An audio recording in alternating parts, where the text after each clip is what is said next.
हर हर महादेव।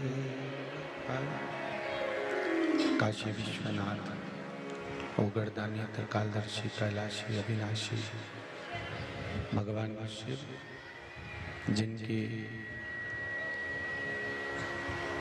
उन्हीं पावन शिव महापुराण की कथा श्रवण करने का सौभाग्य बाबा देव अधिदेव महादेव की कृपा से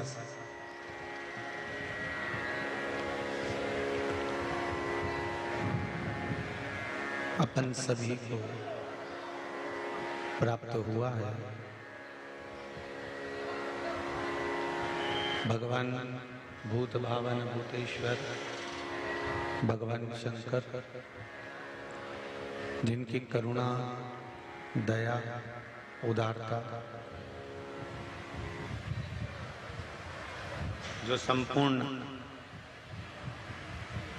विश्व का कल्याण करने वाली है,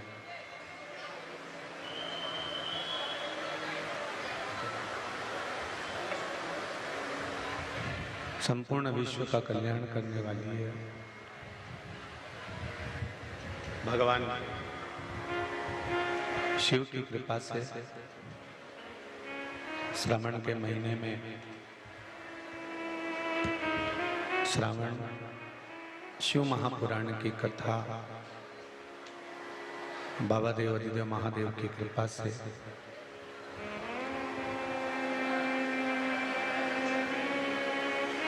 बाबा कुबेरेश्वर के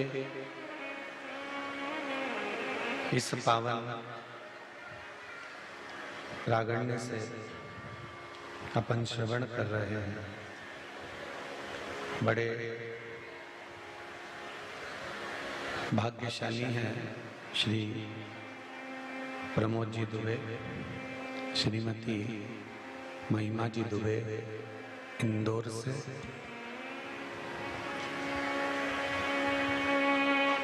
जो इस पावन शिव महापुराण कथा के मुख्य यजमान का पद ग्रहण करें हैं।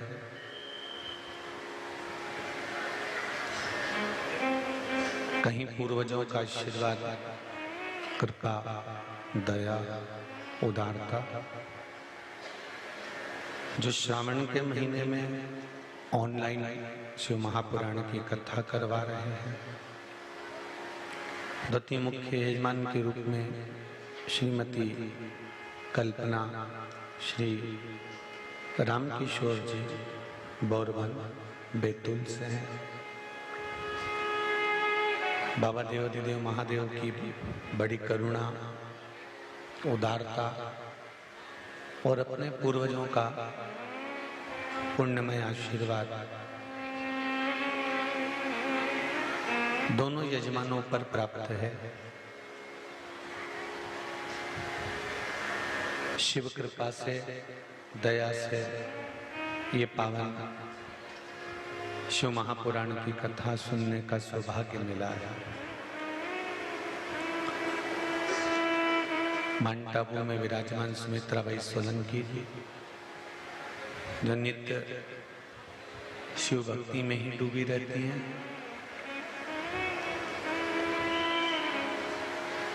कहीं शंकर भगवान की बड़ी करुणा होती है, कृपा होती है, दया होती है, तब जाकर शिव भक्ति में डूबने का हमको फल प्राप्त होता है।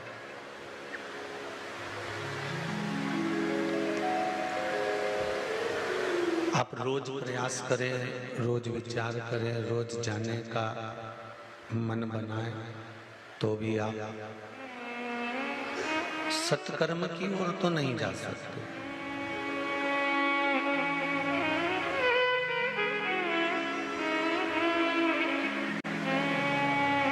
सत्कर्म की ओर जब जब बढ़ोगे, तब कोई ना कोई अड़चन उत्पन्न हो सकती है।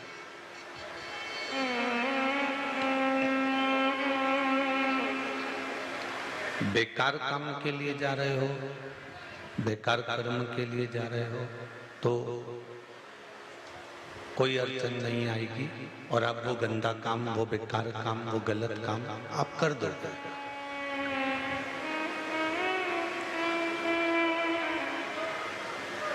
भजन, कीर्तन, स्मरण, मंत्र जाप, भगवान का पूजन, इसमें अड़चन आने का एक कारण है कि आपका जो पाप है वो इतना बलवान हो जाता है कि वो चाहता है कि ये आगे बढ़कर और पाप करना करे।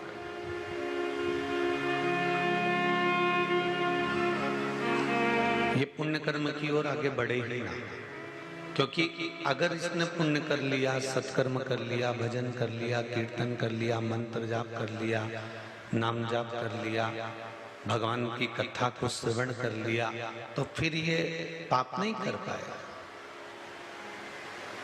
एक बात आपको पहले भी कथा में कही, पाप थोड़ी देर का होता है और भुगतना बहुत पड़ता है। गुस्सा आया, चक्कू उठाया, किसी को मार दिया, वो मर गया। कितनी देरी लगी उस पाप को करने में? मात्र 2-4 मिनट से ज्यादा, 15 मिनट से ज्यादा नहीं लगी।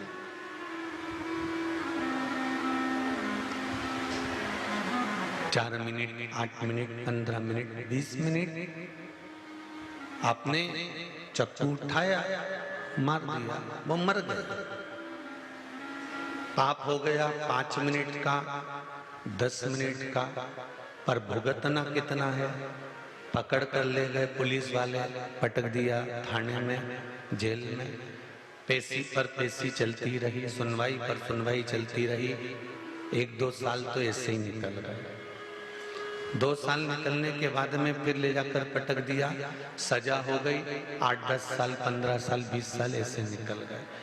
पाप करने में टाइम लगा था मात्र 5 मिनट, 10 मिनट, 20 मिनट, और भुगतने में टाइम लग गया 20 साल।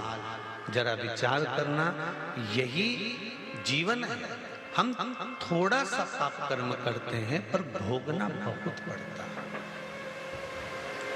बहुत पड़ता है। पाप थोड़ी देर का होगा पर भुगतना बहुत पड़ेगा। जैसे पाप थोड़ी देर का होता है और भोगना बहुत पड़ता है, उसी तरह शिव महापुराण की कथा कहती है, पुण्य थोड़ा सा होता है, सत्कर्म थोड़ा सा करना होता है, भजन थोड़ा सा करना होता है, और कई वर्ष के पापों को थोड़ी सी देर का भजन जलाकर समाप्त कर देता है। मात्र थोड़ी सी देर।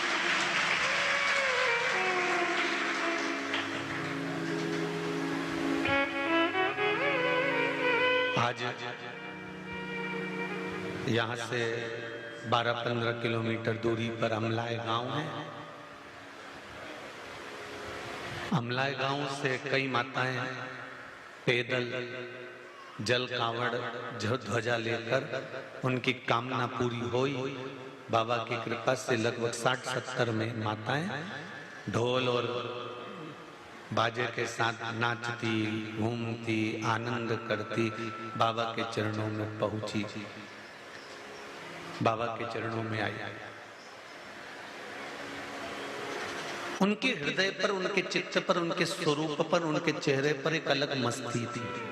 आप लोग अगर यहाँ होंगे उस समय पर तो आपने देखा होगा, अलग मस्ती।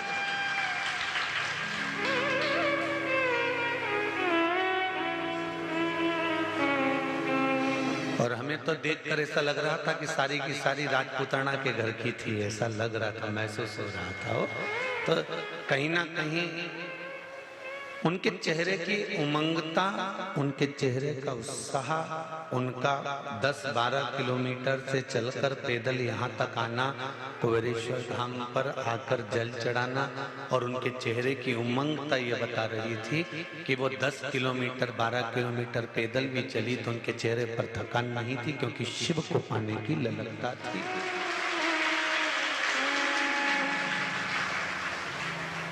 और जितने कदम चलकर ये कुबेरेश्वर धाम तक पहुंची हैं, हम तो कहेंगे उतने कदम इनको पेन और कॉपी से लिख भी लेना चाहिए। शिव महापुराण की कथा कहती है कि जितने कदम चलकर हम भगवान के चरणारविंद तक पहुंचते हैं, जिंदगी के उतने अश्वमेध यज्ञ हम कर लेते हैं, उतने अश्वमेध यज्ञ हम करते हैं।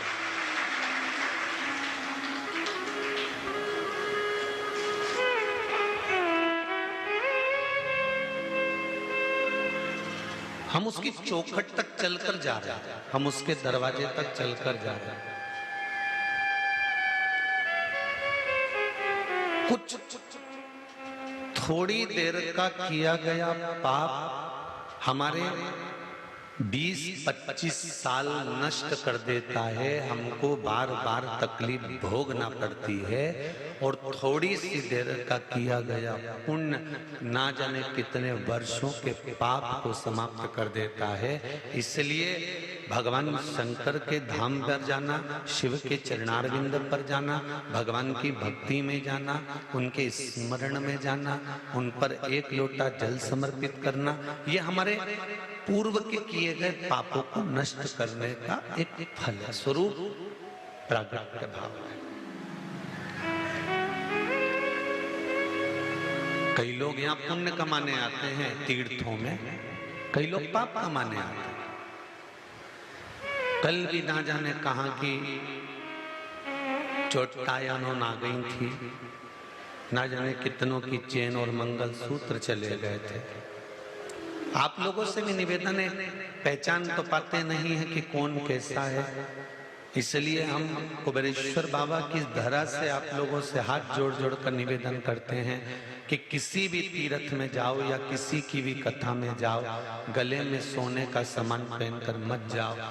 ये अगर जा रहे हो तो सिर पर पल्लू या बेटियां हो तो गले में रुपट्टा इस तरह से डाल लो कि आपकी कोई वस्तु किसी के हाथ में ना लगे, इसका ध्यान रखो। चाहे प्रशासन हो चाहे समिति हो, सबके पीछे पीछे तो नहीं जा सकते, ना किसी के पीछे कैमरा लगा सकते हैं कि एक व्यक्ति के पीछे कैमरा लगा, किसी को पहचानते नहीं। अपनी सुरक्षा अपने को स्वयं करना। सिर पे पल्लू डालकर रखो जिससे किसी का हाथ आपकी चेन या मंगलसूत्र तक ना पहुंचे।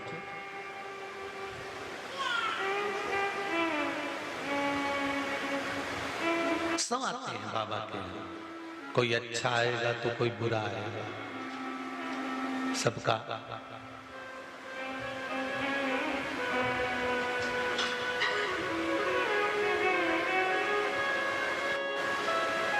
सबका अपना अपना एक स्वरूप है, सबका अपना अपना एक भाव है।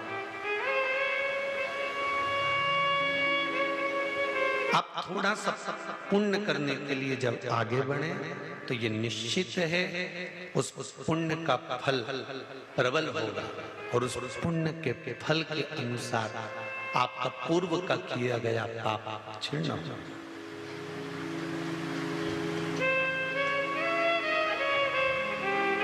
एक प्रश्न सामने खड़ा होता है, क्या मनुष्य को जो दर्द सहन करना पड़ता है, मनुष्य को जो दुख सहन करना पड़ता है, वो दुख वो दर्द क्या संसार में जितने जीव हैं, जलचर थलचर वायुचर, इनको भी सहन करना पड़ता है?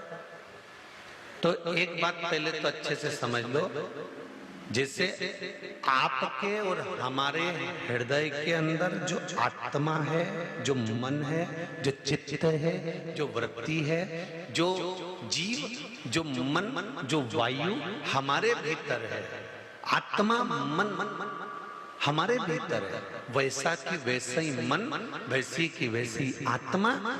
एक छोटा सा छोटा जू होता है ना, उसमें भी होती है, और एक विशाल हाथी होता है उसमें भी होती है, एक चींटी होती है, चाहे मगर होता हो, चाहे पशु होता हो, चाहे पक्षी होता हो, चाहे जलचर होता हो, चाहे थलचर होता हो, चाहे वायुचर होता हो, सब में वो आत्मा, सबका वो मन है,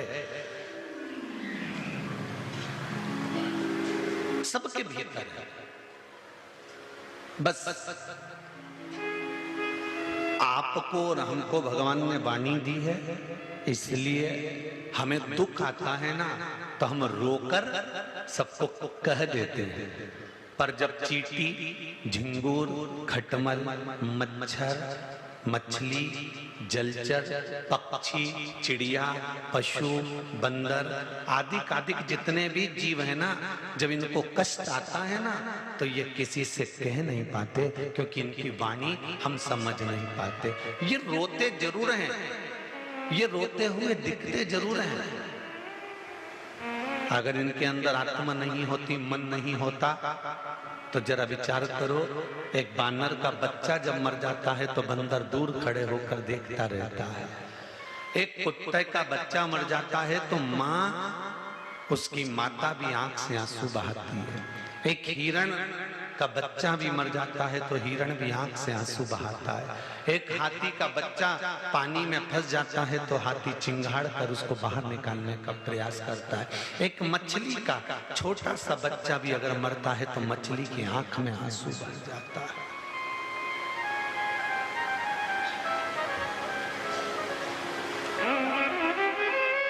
मांस आहार करने वाले ये समझ नहीं पाते कि हम कितनी बड़ी गलती कर रहे हैं।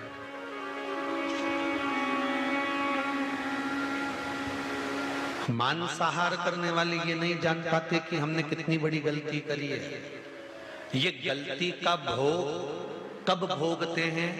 जब ये अगला योनि में जन्म लेते हैं। 84 लाख योनियों में जो मांस खाने वाले रहते हैं ना, इसमें जो मांस भक्षण करने वाले होते हैं, मांस खाने वाले होते हैं, इनको मादा बिच्छू का जन्म मिलता है। कौन सा? जम के बोलिए जरा। मादा बिच्छू। मादा बिच्छू कैसी होती है? अपने बच्चे को जन्म देती है। और मादा बिच्छू एक बच्चे को जन्म नहीं देती, ना जाने छोटे छोटे रूप में ना जाने कितने बिच्छुओं को एक साथ पैदा करती है मादा बिच्छू।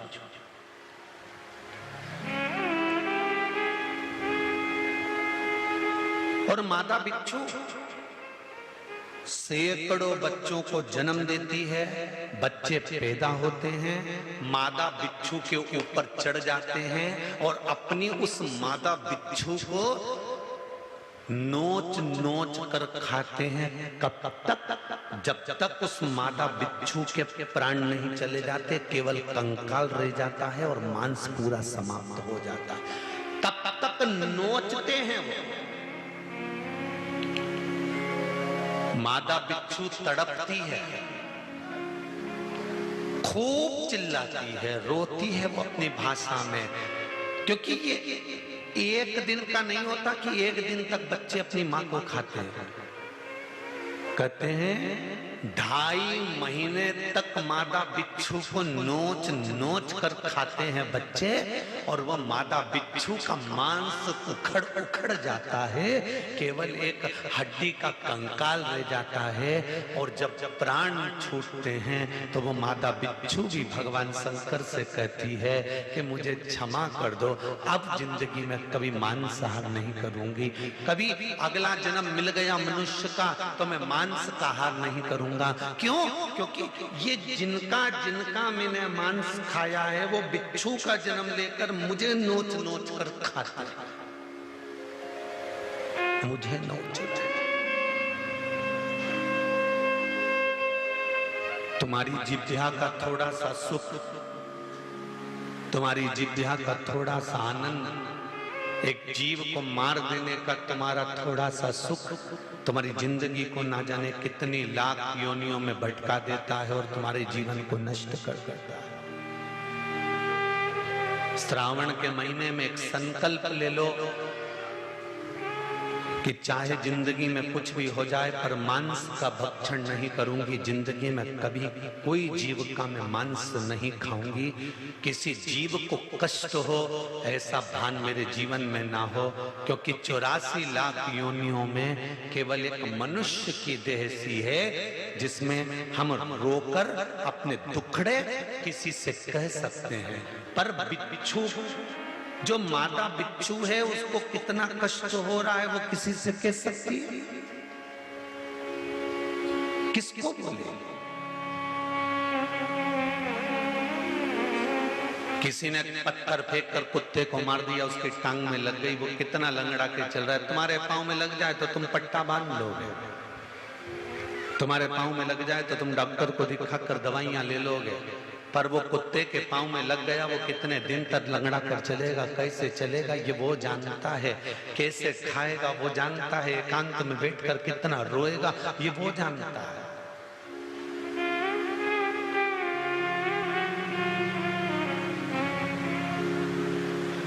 ये भोग क्यों आया? कोरोना जैसी महामारी आई तो क्यों आई? ये दिखाने के लिए तो आई कि तुम्हारी मस्ती में जी रहे हो और छोटे छोटे जीवों पर तुम्हारी करुणा समाप्त हो गई। हमारे संत साधु कितना कहते थे, अहिंसा परमो धर्म, अहिंसा परमो धर्म। कोई जीव की हत्या ना हो जाए, कोई जीव को कष्ट ना हो जाए, किसी का दिल ना दुखे।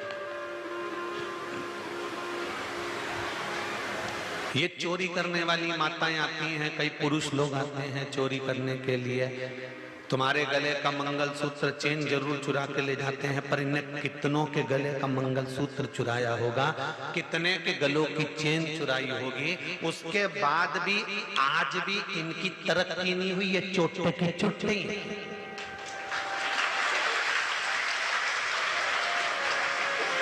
जिसकी चोरी चली गई 2 साल में उसके गले में वापिस चेन आ गई, जिसकी चोरी चली गई उसके गले में वापिस 2-4 महीने में, 8 महीने में मंगलसूत्र आ गया, जिसकी चोरी चली गई उसकी तो गाड़ी वापिस आ गई, जिसकी चोरी चली गई उसका तो पर्स वापिस पैसे से भरा गया, जिसकी चोरी चली गई उसकी तो नई चप्पल वापिस आ गई, जिसकी चोरी चली गई उसका तो बैग वापिस आ गया। पर जो चोरी करने वाले हैं, जिन्होंने कहीं उज्जैन में जाकर, कहीं कुंभ में जाकर, कहीं हरिद्वार में जाकर, कहीं यहाँ कुबेरेश्वर पर आकर, कहीं काशी में जाकर ये चोरी करते रहे, और आज भी इतनी चोरी करने के बाद, इतनी चेन इकट्ठी होने के बाद, इतने मंगलसूत्र इकट्ठे होने के बाद भी ये इनकी सफलता नहीं हुई, इनके बंगले और गाड़ी नहीं बने, ये चोटे के चोटे ही रहे, इनकी सफलता इनको नहीं लगी।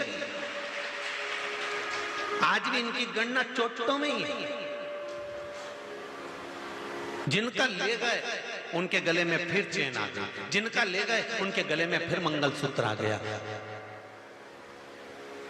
कई लोग रोते हैं, कई लोग यहाँ पर आकर कहते हैं बताओ हमारी चेन चली गई, तो हम तो उनसे कहते हैं हमने मना करा था मत पहन कर आओ, और अगर पहन कर आयो और कोई लेकर चले गया तो ये सोच लेना कि वो लेकर गया है उसकी तरक्की नहीं होगी, पर तेरे गले से अगर गई है तो तेरे गले में वापिस बाबा देव महादेव पहुंचा देगा, ये निश्चित है।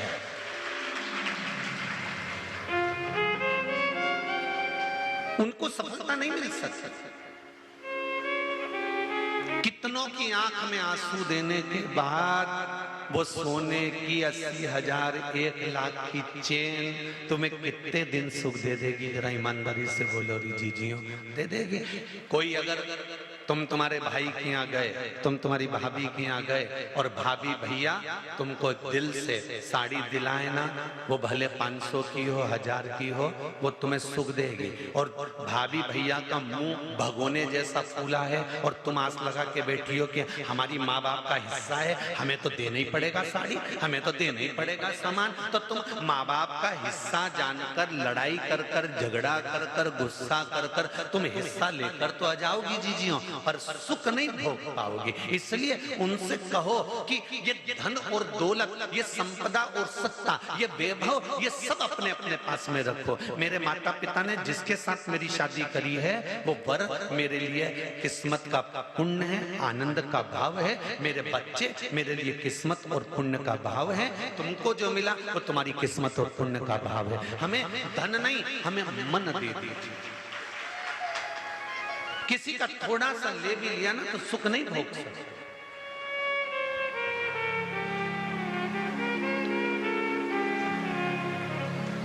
सुख का स्मरण नहीं कर पाओगे।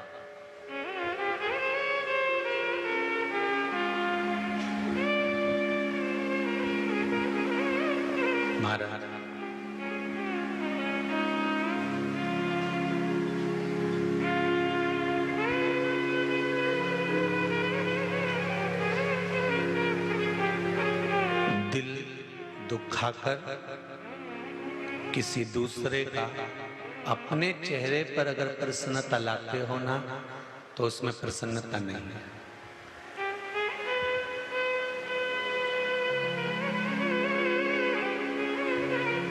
हम हमेशा कहते रहे, आज फिर कह रहे हैं,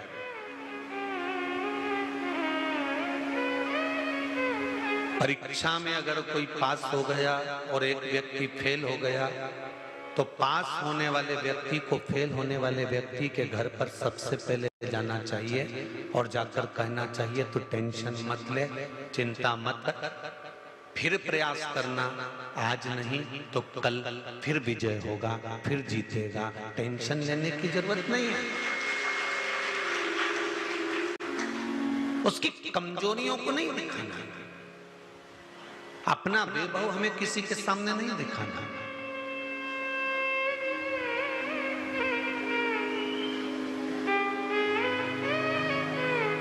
सुख दोगे सुख मिलेगा, दुख दोगे दुख मिलेगा,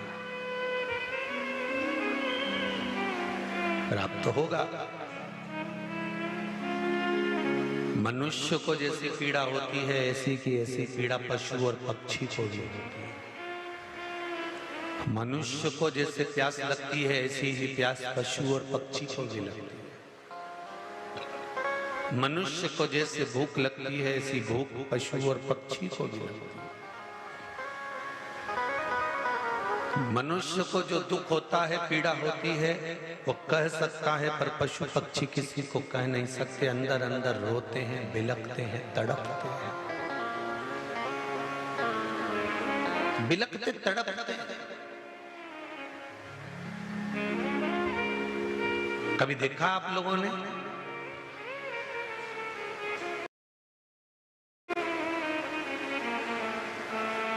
तुम्हारे घर में चूहा मर जाता था,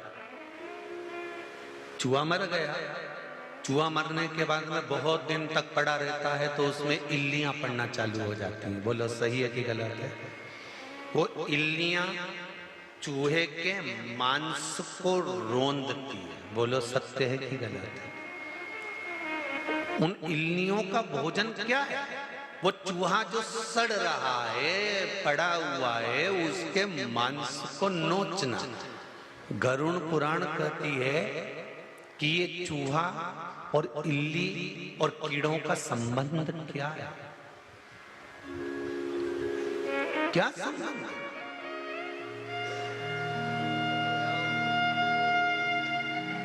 इनका ये क्या संबंध?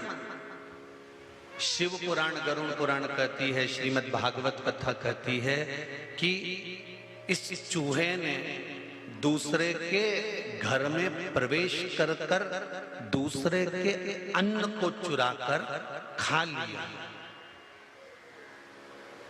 जिसके घर में प्रवेश कर कर जिसके अन्न को चुराया है, उसके घर का ही कोई जीव पूर्व समय के भोग को भुगताने के लिए, कर्म के दंड को लेने के लिए इसी चूहे को नोच नोच कर खाता है।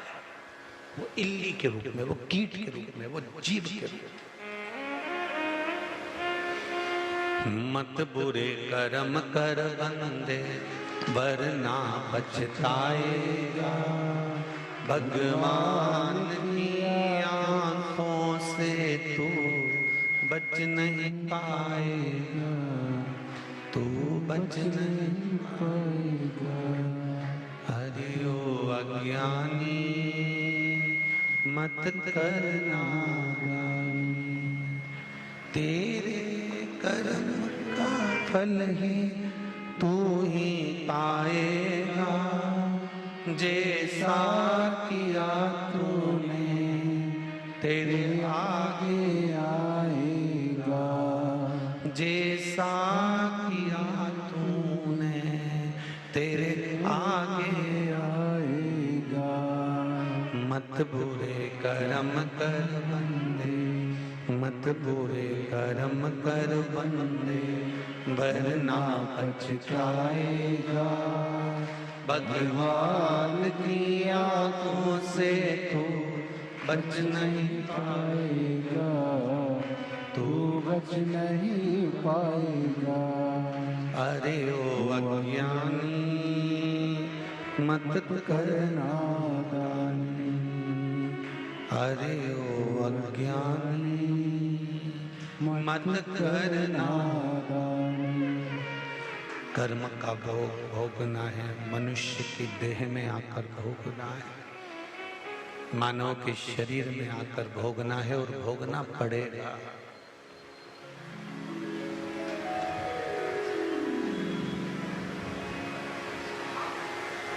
अभी भी दुख की कमी है क्या? अरे बोलो तो।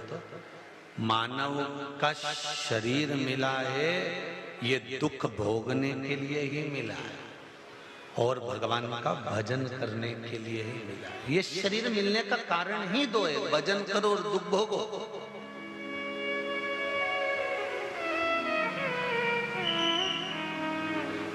ये शरीर मिला ही काहे के लिए? भोगने के लिए। भोगना तो पड़ेगा।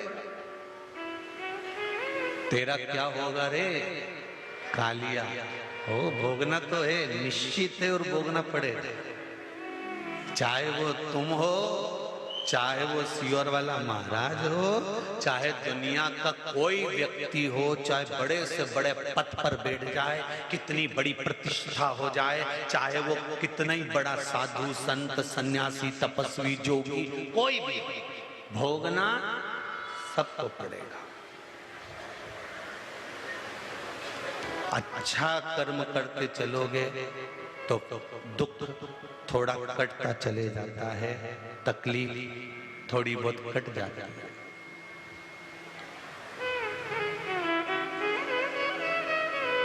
धन धन धन धन धन धन के चक्कर में एक दिन हो जाता है निधन। क्या हो जाता है? निधन। धन।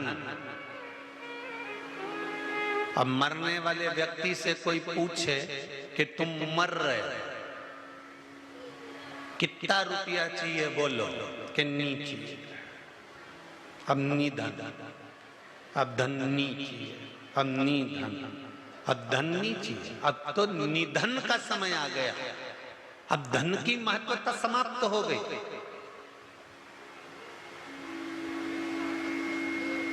जिसको रोज पार्लर जाने का शौक होता है, अगर वो मर रही होती है, उसके प्राण छूट रहे होते हैं और घर की मौसी की छोरियां कहे जीजी पार्लर वाली को बुला दो,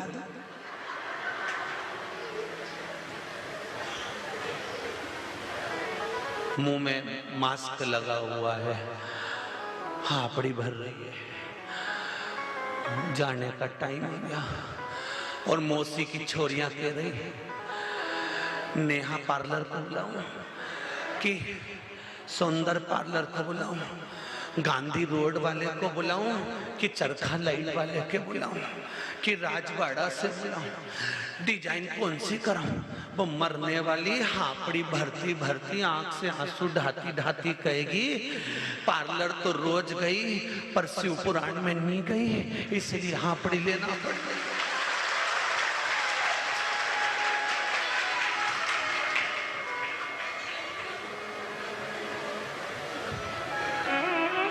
पार्लर में जाकर काया तो सवार ली, पर शिव महापुराण में चली जाती तो काया माया और चित्त हृदय सब संवर जाता।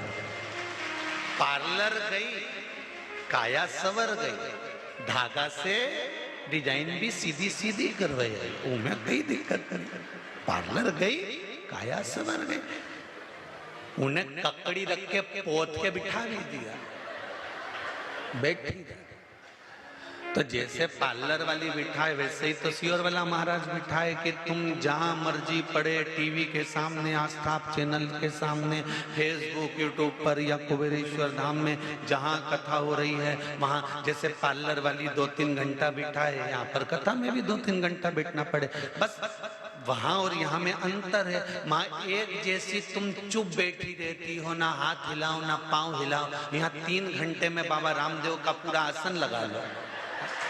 अब यहाँ और वहां में तुम अंतर तो आता है थोड़ा थोड़ा, ऐसा नहीं है कि तो अंतर नहीं आया, पर अब अंत समय में, अंत समय प्रभु आना पड़ेगा, वचन दिया तो निभाना पड़ेगा। अब तुम अंदाजा लगाओ, अंत समय में पार्लर वाली काम आएगी कि वो कुबेर भंडारी काम आएगा?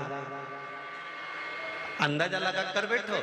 मास्क लगा हुआ है और पार्लर वाली बाल झाड़े, डिजाइन बनाए, और तुम वेंटिलेटर पर मास्क लगा के ऊपर सांस भर रहे आखिरी, और मशीन चल रही है ऐसी ऊंची नीची ECG बता रही, इधर से डॉक्टर बीपी शुगर सब नापता फिर रहा, ब्लड प्रेशर ऊंचा नीचा हो रहा, दवाई वाले दवाई दे रहा, बोतल इधर से चढ़ रही, सब काम बेकार हो रहा, और अंत समय पड़ा हुआ है। पार्लर वाली बोले मैं श्रृंगार करूंगी, इधर से बीमे वाले आकर खड़े हो गए, सिग्नेचर करवा लो, बहू को मिल जाएगी रकम। मरने वाले से पूछ लो अलमारी की चाबी कहां धरी है, वो भी पता कर लो। अंत समय चल रहा होगा, सब अपना अपना मतलब निकाल रहे होंगे, उस मतलब की घड़ी में कोई तुम्हारा साथ नहीं देगा, सब तैयारी कर रहे होंगे। तुम्हारे मरने से पहले अलमारी में तुम्हारे एक साड़ी को छाट कर रख लिया जाता है कि डोकरी मरेगी तो कौन सी पिनाना है। बोलो री जी सही बात है कि गलत है? हॉस्पिटल में मर रहे हो, साड़ी पहले निकाल के रख ली, हॉस्पिटल में तड़प रहे हो, तैयारी पहले कर दी, सब इंतजार में बैठे हैं। क्यों? अम्मा की कई स्थिति है कि अभी तो ठीक है, तो क्या ठीक है, अभी तो 2-4 दिन और जिएगी हो, तो इनने कहा बनाओ रोटी बनाओ, फिर इनने रोटी बना के जिम के बैठ गए, और जिम के बस रोटी बनी थी, और बनने के बाद तैयारी, कई इंतजार करते हैं। कोई बूढ़ा व्यक्ति त्योहार के टाइम पर बीमार पड़ जाए तो घर में खुसुर होने लगती है, दिवाली और निकाल दे, दिवाली और निकाल दे, होली और निकाल दे, राखी और निकाल दे, भगवान ऐसा और कर देना प्रभु, बस ये त्योहार और निकल जाए, फिर भले मर जाए। और कोई त्योहार के दिन ही मर गया तो बहुवन का मुंह उल्टा भगोदा, उल्टा भगवान बहुवन, फिर अभी मरना था।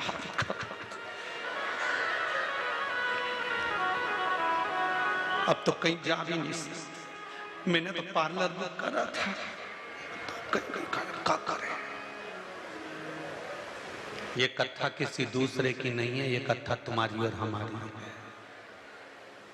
सब अपना अपना उल्लू सीधा करने के लिए, सब अपना अपना मतलब सीधा करने के लिए अंत समय में सब अपना मतलब सीधा कर रहे होंगे। उस समय पर इस कुबेरेश्वर धाम में हुई श्रावण शिव महापुराण को याद करना।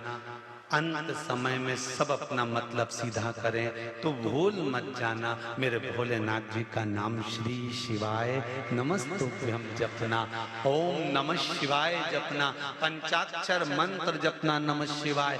भगवान शंकर को याद करना कि बाबा ये सब अपना मतलब निकाल रहे हैं, पर मैं नहीं जानती कि मतलब कैसे निकालते हैं। मैंने जिंदगी में सब कुछ करा पर तेरे धाम नहीं गई, तुझे प्रणाम नहीं करा, तेरा नमन नहीं करा। मेरे परिवार वाले कहते थे शिव पुराण की कथा 3 बजे से 4 बजे तक आस्था चैनल पर आती है, सुन ले। सब कोई कहते थे। सास टीवी खोल के बैठ जाती थी और बहू आवाज कम करके चली जाती थी। मैंने कई बार बच्चों तक को भेज दिया कि अम्मा टीवी देख रही, उनसे बोलिए आवाज कम कर दे, बोलिए आवाज कम कर दे, बोलिए आवाज कम कर दे। और अम्मा आवाज इसलिए कम नहीं करती थी क्योंकि उसने सियोर वाले महाराज के मुंह से सुना था, टीवी की आवाज तेज कर कर कथा सुनो, जिसका मन नहीं होगा उसके भी कान में जाएगी तो उसका भी कल्याण हो जाएगा, इसलिए आवाज बढ़ाती। और बहू आवाज कम करिए, अम्मा से बोलिए दिन भर काम कर करके थक जाऊं, 15 मिनट सो भी नहीं सकती डोकरी के कारण, ये टीवी खोल के बैठ गई। अरे उस अम्मा को धन्यवाद दो कि तेरे अंत समय को संवार रही है। तुझे किटी पार्टी से फुर्सत नहीं मिलती, तुझे नौकरी से फुर्सत नहीं मिलती, तुझे कमाने से फुर्सत नहीं मिलती। कम से कम डोकरी 1 बजे से 4 बजे तक टीवी खोलकर बैठ जाती है तो 2 शब्द हमारे कानों में चला जाता है तो हमारी जिंदगी सवर जाती है। अंत समय में ये शब्द याद आए।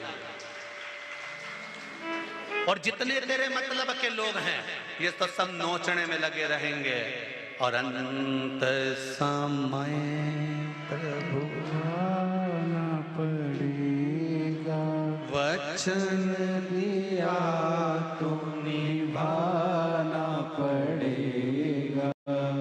आए ना आए प्रभु कुटुंब कबीला, अंत समय प्रभु आना पड़ेगा। आपका किया गया पुण्य आपके सामने आएगा। खुद के घर के पुत्र भी अंत समय में साथ नहीं देंगे। देंगे क्या? अरे बोलो तो नहीं। अगर दे दे तो बात दूसरी है। तुम मास्क लगा के बेटे हो, बेटी लेकर पड़े हो, आईसीयू में पड़े हो और बेटा तुम्हें देखने आए और तुम उससे कह देना बेटा तू सो जा, मैं आई घूम के पार्लर से। हो सकेगा? नहीं, भोगना खुद को पड़ेगा।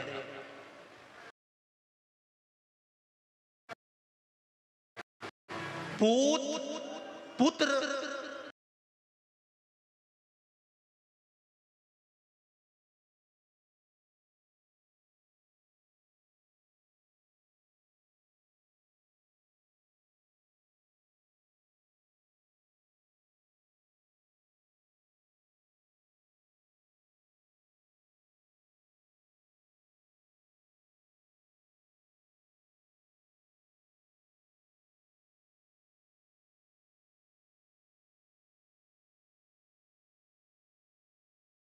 एक चावल का दाना जो तुमने शंकर जी को चढ़ाया, एक बेलपत्र जो तुमने शिव जी को चढ़ाई, शिव नाम श्री शिवाय नमस्तुभ्यं, ओम नमः शिवाय, नमः शिवाय, महामृत्युंजय मंत्र का गुणगान करा।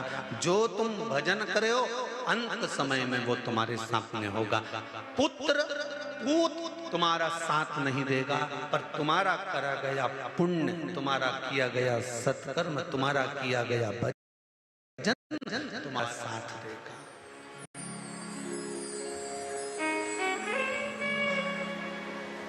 कोई नहीं आया।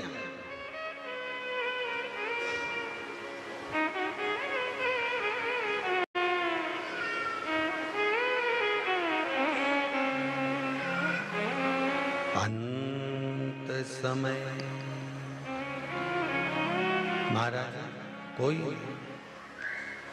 मैंने तेरे ही भरोसे, ओ बाबा तेरे ही भरोसे, हवा बिच उड़ती जावांगी, बाबा डोर हटो छठीला में कटी जावांगी, भोले मैं तेरी वतन, ओ बाबा मैं तेरी वतन, हवा बिच उड़ती जावांगी, बाबा डोर हटो छठीला में कटी जावांगी। हम उसके भरोसे पर, पूरा भरोसा उसी का रखो। कई माताएं आकर कहती हैं गुरुजी मेरे बेटी का ब्याह नहीं हो रहा। हम उनसे कहते हैं जिस दिन तुमने ये कहना छोड़ दिया कि मेरी बेटी का ब्याह नहीं हो रहा, उस दिन तुम्हारी बेटी का ब्याह हो जाएगा। तुम ये कहना छोड़ दो कि मेरी बेटी का ब्याह नहीं हो रहा, तुम ये कहना चालू कर दो ये महादेव की छोरी है, महादेव की बेटी है, बस इसका विवाह तो महादेव करेंगे, ब्याह पक्का 3 महीने में पक्का। जब तक तुम अपना कहते रहोगे तब तक महादेव उसको अपनाएंगे नहीं।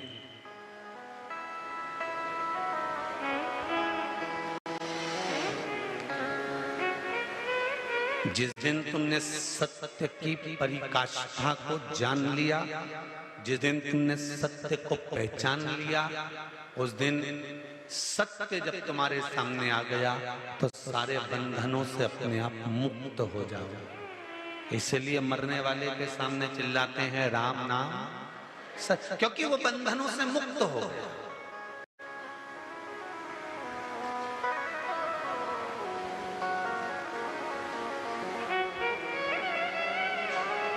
एक सेठ जी थे, वो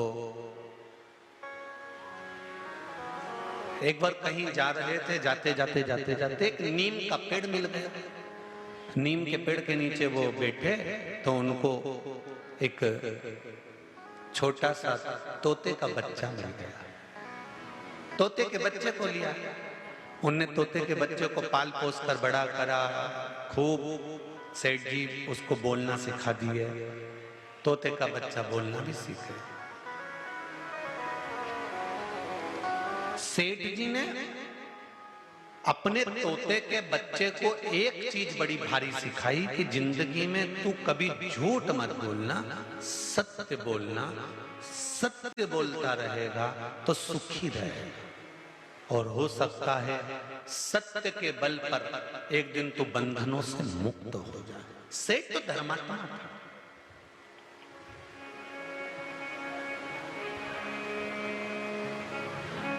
सेठ धर्मात्मा था। तोता सेठ जी के अनुसार चलने लगा, थोड़ा थोड़ा बोलना सीख गया। सेठ जी को 10-10, 15-15 दिन, 20-20 दिन के लिए बाहर जाना पड़ता था। सेठ जी बाहर चले जाते, घर में सेठानी रहती, थोड़ा उसका व्यवहार ठीक नहीं था। वो पर पुरुष को अपने घर में बुला लेते।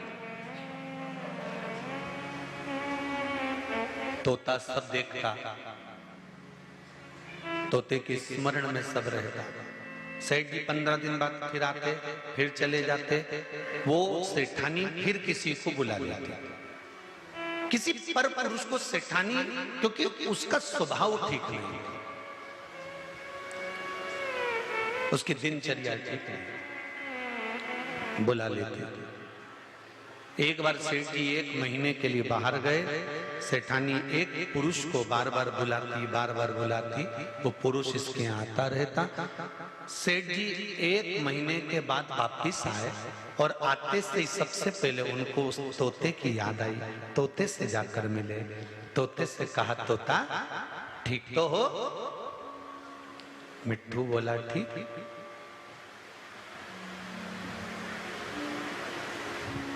मिट्ठू ने आवाज लगाना चालू करी, यहाँ एक आदमी रोज आता है। अब मिट्ठू तो मिट्ठू, सेठानी के कान में आवाज गई। सेठानी को लगा ये तो मरवाएगा मुझे। सेठानी ने आवाज लगा कर कहा सुनो, इतनी दूर से आए हो, 1 महीने बाद आए हो, चलो जल्दी रोटी वोटी खाओ। कहाँ तोते के पास बैठे हो जाकर? फिर तोते ने आवाज लगाई, यहाँ तुम्हारे जाने के बाद एक आदमी रोज। सेठ जी सोचे पता नहीं क्यों बोल रहा है। सेठानी को लगा ये तुम अपने को मरवा के मानेगा। सेठानी को लगा कुछ ऐसा करा जाए कि ये बोलना बंद कर दे। तो सेठानी ने अनार को छीला, उसके दाने निकाल के मिट्ठू को डाले, तोते को डाले। तोता अनार खा गया। सेठ जी फिर बैठे थे, तोते ने फिर बोलना चालू करा, यहाँ एक आदमी रोज आता। फिर सेठानी गई, मिर्ची लाके डाली, मूंगफली का दाना लाके डाली, चना लाके डाली, मिट्ठू सब खा गया। फिर बोला यहाँ एक आदमी। सेठ जी का दिमाग चला कि आखिर ये मिट्ठू ऐसा क्यों बोल रहा है, ये तोता ऐसा क्यों बोल रहा है। सेठानी को लगा 15 दिन से रोज अच्छा अच्छा खाने को दे रही है उसको, एक काम करती उसको धक्का मारना चाहिए। मेरी पोल पट्टी खोलने चला। सेठानी ने 2-3 दिन उसको पानी दिया, खाने को दिया, तो वो भी मिट्ठू बोले यहाँ एक आदमी रोज आता। सेठानी को लगा ये तो मुझे मार कर मानेगा, एक काम करती हूँ, आज इसका पिंजरे का दरवाजा ही खोल देती हूँ, और सेठानी ने पिंजरे का दरवाजा खोला, तोता भाग गया। तोता भागा, अपने परिवार में पहुंच गया। परिवार वालों ने पूछा, तू इतने दिन 14 कितने महीने